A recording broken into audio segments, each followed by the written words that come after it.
ಯಾವ ಬೇ 100 ರೂಪಾಯಿ ಸಿಕ್ಕದ ಬೇ ನನಗೆ 100 ರೂಪಾಯಿ ಸಿಕ್ಕೈತೆ ಯಾರ ನೋಡಿ ಗಿಡ್ಯಾರಲ್ಲ ಈ ಕಡೆ ಬಾರಲ್ಲ ಯಾವ ಬೇ ಹೊಸ ನೋಟ್ ಬೇ ಇದು ಅಯ್ಯಪ್ಪ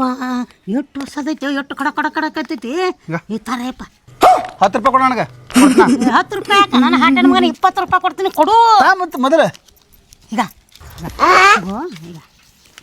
ನಿಂದ್ರೆ ನೋಡ್ತೀನಿ ಮೊದಲು ಒರಿಜಿನಲ್ ಇದಲ್ಲ ಥೈ ಅಯ್ಯ ಈಗ ಹೊಲೆ ಅವನ ಹೋಗು ಏಯಪ್ಪ ಕಡಕ್ ನೋಡಿ ಸಿಕ್ಕೈತಿ ಇವತ್ತು ನನ್ನ ಹಾಟೆ ನನಗೆ ತಂದು ಕೊಟ್ಟ ಮನ್ಯಾಗ ಒಂದು 100 ರೂಪಾಯಿ ಐತಿ 200 ರೂಪಾಯಿ ಅದು ಡಬ್ಬಿ ನೋಡ್ತೀನಿ ಮೊದಲ ಅಯ್ಯೋ ನನ್ನ ಹಾಟನ ಮಗ ನಂದ ರೊಕ್ಕ ತುಡು ಮಾಡ್ಕೊಂಡಾಗ್ಯಾನ ಬಾಸಿ ಕತ್ತರಿಸಲಿ ಬಂದ್ರೆ ಬರ್ಲಿ ಬಾ ಚಪ್ಪಲ್ ಇಟ್ಬಿಡ್ತೀನಿ ನಾನು ನನ್ನ ಹಾಟ